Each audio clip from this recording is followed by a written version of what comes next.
Olá, pessoal de todo o Brasil. Primeiro, é uma grande satisfação aqui no curso Solução, trabalhando para as disciplinas de atualidade do mercado financeiro, aqui para o nosso curso Solução mais uma vez. Eu me chamo Irenilson Lubacheski, eu vou trabalhar com vocês uma disciplina de extremo estudo, extrema dificuldade, mas que se você prestar atenção e tiver, é claro, pelo menos aí 1 hora, meia hora por dia de estudos, você vai conseguir contemplar toda essa disciplina para você ter sucesso na sua empreitada.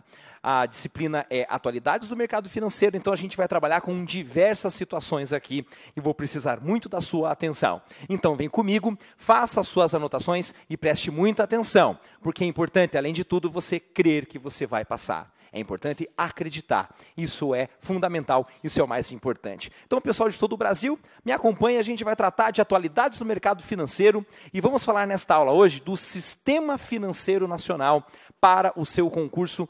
Não serve somente para Banco do Brasil. A gente sabe que o foco é esse, mas ele pode acabar aparecendo em outros bancos, principalmente Caixa Econômica Federal, por exemplo. Também pode ser estudado. É claro que o retorno para o Banco do Brasil, nesse momento, para você, talvez seja mais importante, talvez seja mais interessante. Então, para que a gente comece a trabalhar esse sistema, essa sistemática, é preciso deixar claro que tanto o Ministério da Fazenda, que é gerido ali pelo governo federal, a gente sabe, ele não vai deixar livre a economia nacional, porque pode afetar interesses de economia popular, por exemplo. É por isso que ele regulamentou, é por isso que ele regrou diversas atribuições aos bancos, essas atividades, como elas serão feitas. E tudo isso ao longo dos anos, desde ali a década de 40, 50 do século passado, essas atribuições foram sendo dadas aos poucos. Tal, então, a importância de se estudar atualidades do mercado financeiro. Mas lembrem-se, precisa de muito estudo, precisa decorar alguns questionamentos, alguns, como a gente sabe, dependem somente do aprendizado, do dia a dia. E é claro, como você sabe também, depende muito de você ler, aprender, interpretar. Outros não. Outros vai necessitar que você leia muito, que você até mesmo memorize e decore essas atribuições. Então vamos começar. A gente vai falar do quê? Do conceito de tudo isso, dessa sistemática, olha só, dessa sistemática do Brasil em relação à economia, em relação a bancos, conceito de sistema financeiro nacional. Não esqueça, venha comigo. É o conjunto de instrumentos, mecanismos e órgãos, instituições que normatizam, regulam, fiscalizam e executam operações relacionadas à circulação de moeda e do crédito, bem como a canalização da poupança para o investimento. Então note, são regras gerais que vão normatizar a maneira com que os bancos vão lidar com a economia, com valores, com poupança. Por isso, não esqueça, nada no Brasil, dentro dessa condição de sistema financeiro, deixa de ter regras. É claro, a gente vai ver hoje dentro dessa sistemática, que existem alguns elementos que ainda não tem lei complementar que o defina. Por isso, aí vem, através de regulamentos, regramentos, o próprio Banco Central, o Ministério da Fazenda, tentando regulamentar tudo isso. Então, algumas palavras-chave desse texto, que você, é claro, precisa ver, precisa anotar, precisa grifar, estão aqui, ó. São instrumentos que normatizam poupança para investimento, normatizam a circulação da moeda e que mais? Que executam as operações. Gente, essas operações de crédito, essas operações bancárias, elas têm regras.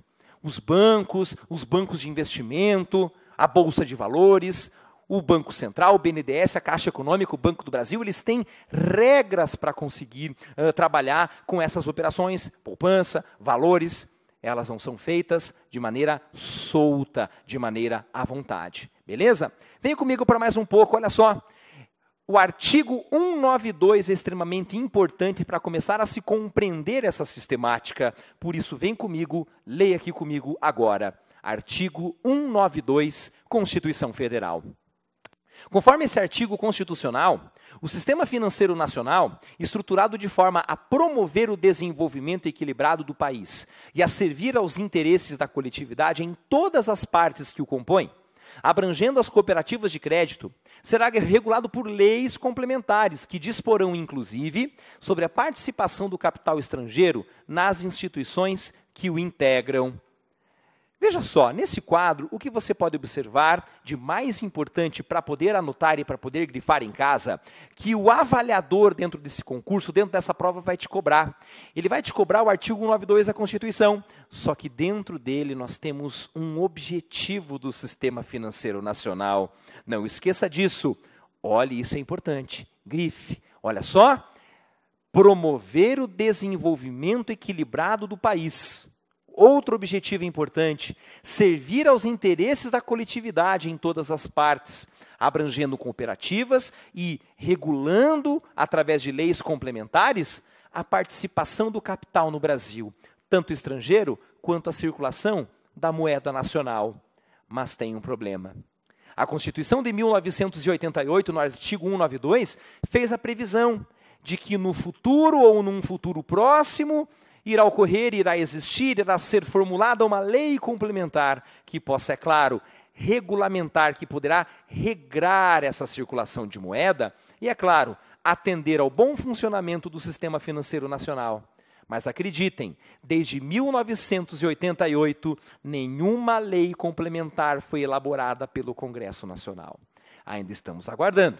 Aí você pergunta, mas professor, se essa circulação de moeda, tanto estrangeira quanto nacional, o controle a cooperativas de crédito permanece, nós temos isso ocorrendo hoje, como é que elas vão existir sem essa legislação? É nesse sentido que algumas legislações, alguns regulamentos cabem ao Bacen, ao Banco Central, e outras ao próprio Ministério da Fazenda, que aos poucos vai regulamentando, normatizando, já que o legislador, o Congresso Nacional, não criou uma lei complementar para poder regrar tudo isso. Perfeitamente? Eu quero que você olhe aqui mais uma vez para o quadro, pois nós teremos mais um slide importantíssimo sobre a nossa disciplina. Esses são das leis que baseiam a teoria de hoje. O artigo 192 da Constituição que acabamos de ver, a Lei 4595 de 64 e a Lei número 4728 de 65. Se você observar de forma até grosseira, até histórica, no final do número dessas legislações você encontra o ano de 64 e o ano de 65. Veja, o regime militar durante a ditadura tomou uma decisão. O sistema financeiro nacional estava esparso, solto, livre. Era necessário que o Exército, que as Forças Armadas regulamentassem isso também. E olha aqui para mim, até a economia, até o capital, até a circulação de capitais, além da cultura, como a gente sabe, da imprensa, da música, inclusive o sistema financeiro nacional, receberam ali o peso, a mão grande, a mão pesada da ditadura militar e das Forças Armadas, que regulamentaram tudo isso. Olhe nesse quadro mais uma vez comigo, os objetivos e os objetos das leis que acabamos de citar. Constituir o Conselho Monetário Nacional e o Banco Central do Brasil como autoridades monetárias. Olha só, temos duas autoridades monetárias. No ano de 76, foi incorporado ao Sistema Financeiro Nacional a Comissão de Valores Mobiliários, que regulamenta o mercado de títulos mobiliários não emitidas pelo sistema financeiro. Por exemplo, ações e debêntures emitidas por empresas produtivas. Note, o regramento de tudo isso, as regulamentações, as normativas, servem para todas as movimentações bancárias, inclusive das instituições de mercado mobiliário. Mais importante delas, a Bolsa de Valores, a venda e compra de ações, certo? Isso é muito importante. Então, esses regulamentos nasceram exatamente para isso, dentro da teoria que estamos vendo hoje. Um outro quadro bastante importante são as instituições normatizadoras. As instituições normatizadoras, infelizmente, é para decorar, é para se colocar na ponta dos dedos, é importante saber, mas necessita memorização de todas elas. Vem comigo para o texto. Instituições normatizadoras do Sistema Financeiro Nacional. Temos o Conselho Monetário Nacional, o Banco Central do Brasil, a Comissão de Valores Mobiliários e o Conselho de Recursos do Sistema Financeiro Nacional, todas as instituições normatizadoras desse sistema. Veja, na ausência de algumas legislações complementares, é claro, Como nem tudo ficará para o governo federal, nem tudo ficará para o Ministério da Fazenda, tomou-se uma decisão de criar essas instituições para que cada uma delas tenha uma competência sobre legislar e normatizar aquilo que é importante. Por isso, dá uma olhadinha comigo sobre as características. São responsáveis pela normatização, regulação e fiscalização do sistema financeiro nacional. Só que temos uma exceção. O Conselho de Recursos do Sistema Financeiro Nacional, que não normatiza, porém, julga em última instância recursos relativos a punições administrativas. Memorize, olhe com atenção.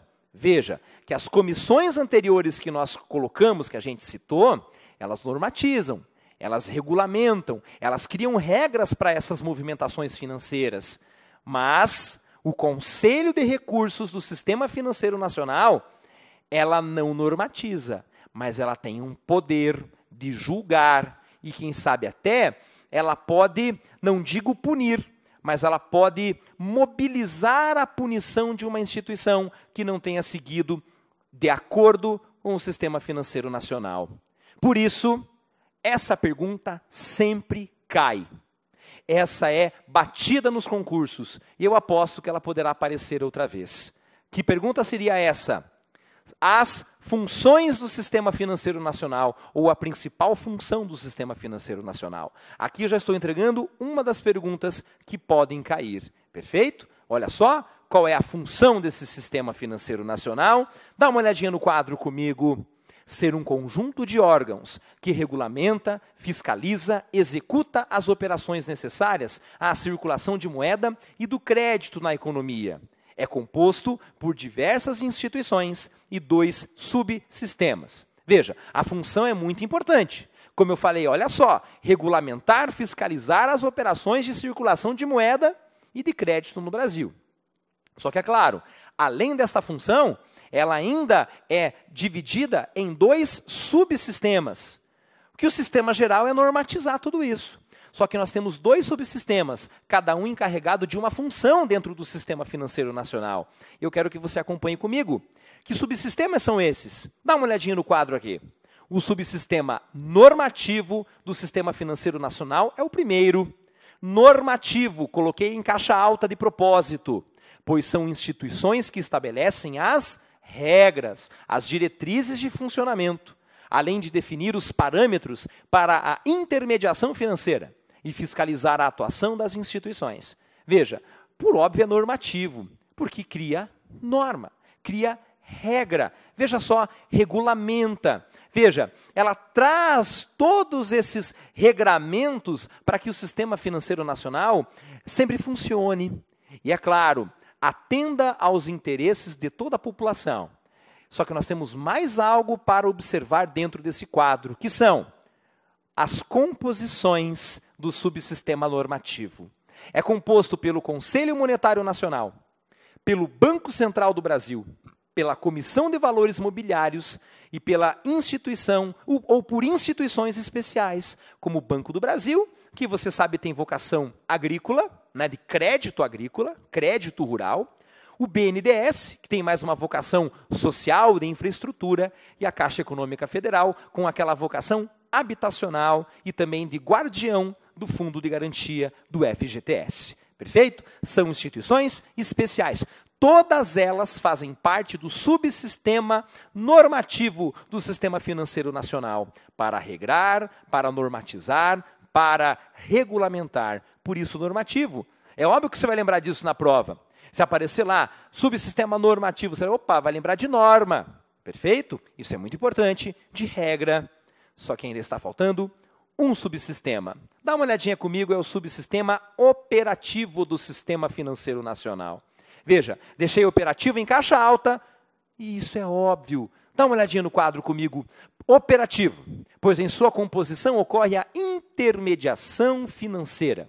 E tem como função a operação e a transferência de recursos entre fornecedores de fundos e os tomadores de recursos.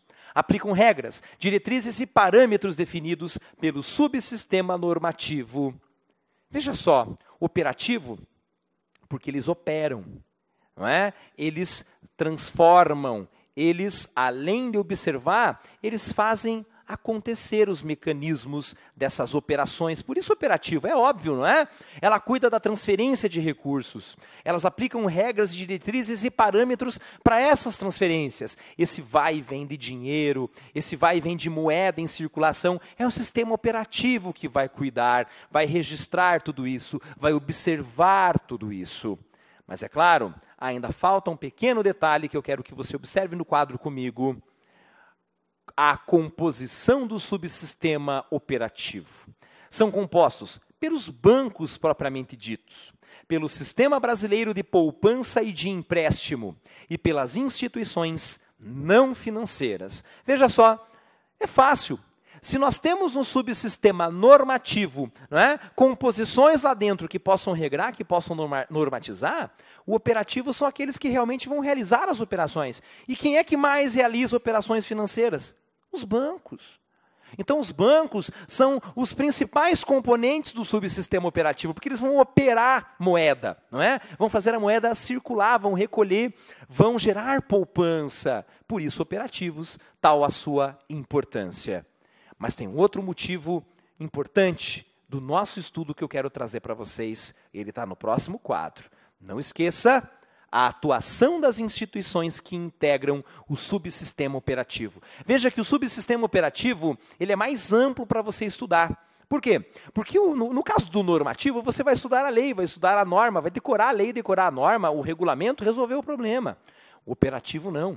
Como o operativo, ele, pelo próprio nome, ele gera as operações bancárias, ele é mais prático, não é? Portanto, ele parece se tornar mais numeroso em virtude das suas próprias ações. Então, vem comigo para esse quadro para a gente prestar atenção nisso. Atuação das instituições que integram o subsistema operativo. É caracterizada pela sua relação de subordinação à regulamentação, estabelecida pelo Conselho Monetário Nacional e pelo Banco Central. Lembrando que as instituições podem sofrer penalidades caso não cumpram as normas editadas pelo Conselho Monetário Nacional. As multas partem desde multas pecuniárias até a suspensão de funcionamento. Então, notem, meus queridos alunos, que o subsistema operativo é o banco operando, é o banco fazendo a moeda circular, recebendo moeda para geração de poupança. Mas tem um porém. Se ele não seguir essas operações como se espera, ele poderá sofrer sanções. Se ele desobedecer à normativa, às regras, não é? As leis que ali servem para regulamentar, eles podem sofrer diversas sanções e diversas punições. Normalmente partem de multas essas que vêm para o Tesouro, mas elas podem ir até a suspensão de funcionamento, em caso de gravidade na desobediência. Mas um outro quadro eu quero que você preste muita atenção, pois também é muito importante. Quais são as comissões consultivas do Sistema Monetário Nacional? Porque, é claro, o Sistema Monetário Nacional é uma ideia de regulamentação. Existem suas leis próprias, seus regulamentos, suas normas, as maneiras com que os bancos poderão ou não poderão operar, mas há uma situação importante. Ela é feita por pessoas. São grupos de administradores, de economistas, até mesmo de advogados que são especialistas em direito bancário, mas principalmente, como nós sabemos, cargos políticos, não é?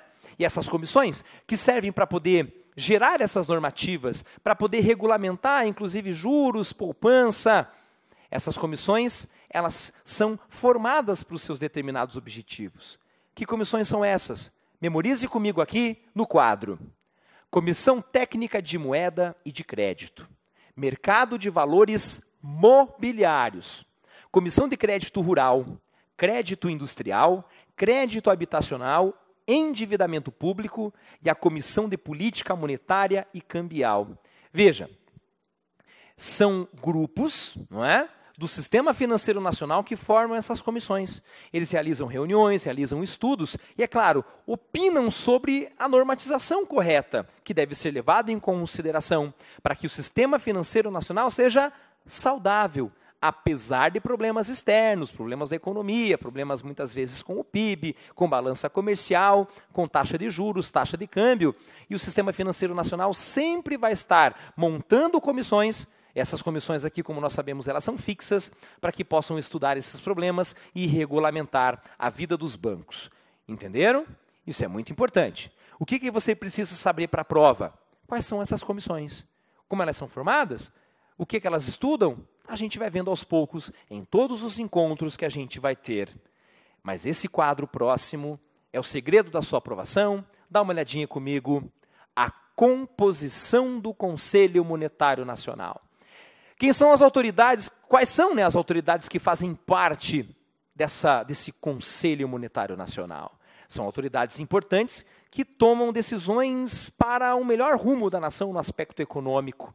Dá uma olhadinha comigo. Quem faz parte? Olho no quadro. O ministro da Fazenda nomeado pelo presidente ou pela presidente da República, e o ministro da Fazenda é automaticamente o presidente do Conselho Monetário Nacional. O ministro de Planejamento, Orçamento e Gestão e o presidente do Banco Central, que nesse momento, quando ele está reunido com a comissão, ele não tem só esse cargo diretivo da alta administração, sendo o presidente do Banco Central. Não é só isso. No momento que ele está ali reunido, opinando, ele recebe o status de ministro. Porque senão o ministro da Fazenda, o ministro do Planejamento, teriam mais poder de voto ou poder de veto ali dentro. Para se evitar desigualdades entre essas autoridades, tomou-se a decisão. Há a participação do presidente do Banco Central, mas ele vai receber status de ministro no momento em que estiver reunido, tomando decisões importantes para a nossa economia. Entendeu? Isso é muito importante. No próximo quadro, nós vamos agora para uma questão que parece ser uma questão de decoreba, uma questão de memorização, mas ela está diretamente na lei. Venha comigo para ele. Nós vamos ver agora o conceito de instituição financeira. O conceito de instituição financeira está na Lei número 7493 de 1986, que também cita crimes contra o sistema financeiro nacional. Segundo o artigo 1º desta lei, considera-se instituição financeira, para o efeito desta lei, a pessoa jurídica de direito público ou privado que tenha como atividade principal ou acessória, cumulativamente ou não, a captação, intermediação ou aplicação de recursos financeiros de terceiros, em moeda nacional ou estrangeira, ou a custódia, emissão, distribuição, negociação, intermediação ou administração de valores mobiliários. Note a letra da lei. Por que eu digo isso? Porque muitas vezes, veja, a lei é longa, mas é fácil de memorizar. Por quê? Porque muitas vezes o avaliador, dentro da prova, dentro do concurso, ele toma a decisão de fazer questionamentos sobre o artigo da lei e faz alterações em algumas palavras. E isso pode tornar esse artigo falso no momento de se fazer a prova. Então é importante conhecer a profundidade desse artigo para que naquele instante você não possa errar. Porque o artigo 1º desta lei é, senão, o conceito de instituição financeira. Só que aí existe mais um detalhe, que é o detalhe do parágrafo único da mesma lei, que está dentro do mesmo artigo, do artigo 1º. Acompanhe comigo. Equipara-se à instituição financeira, inciso 1º, pessoa jurídica que capte ou administre seguros, câmbio, consórcio, capitalização ou qualquer tipo de poupança ou recurso de terceiros. Inciso 2º, a pessoa natural que exerça quaisquer das atividades referidas neste artigo, ainda que de forma eventual. Note, a instituição financeira, ela nasce sendo uma instituição financeira. Só que não é só banco, aquele banco físico que a gente conhece, para lá ter conta corrente, para lá nós termos conta poupança. É qualquer tipo de instituição que possa fazer algum tipo de distribuição de dinheiro, circulação. E para a gente fechar, nós vamos fechar agora com a fatia mais deliciosa do bolo que nós separamos para esse encontro, já que eu prometi no início da aula falar sobre o Conselho Monetário Nacional. E o que é isso? Para a gente fechar, é a instância máxima do Sistema Financeiro Nacional. Acompanhe comigo no quadro. É composto pelo ministro da Fazenda, que nós já falamos, é o presidente do Conselho, o ministro do Orçamento, Planejamento e Gestão e o presidente do Banco Central, que nesse momento tem status de ministro. Ele tem a responsabilidade de formular a política de moeda e de crédito, objetivando a estabilidade da moeda e o desenvolvimento econômico e social do Brasil. As resoluções são publicadas pelo Banco Central e no Diário Oficial da União. Importante que todas as reuniões do Conselho Monetário Nacional são lavradas em atas e normalmente elas não são secretas, normalmente elas são públicas, porque é de grande circulação na imprensa as decisões que eles tomam, Perfeitamente? Pois bem, minha gente, é isso por hoje. É importante que você tente memorizar a maior parte das informações que a gente aqui passou, faça as anotações e nos encontramos na próxima. Muito obrigado, tchau.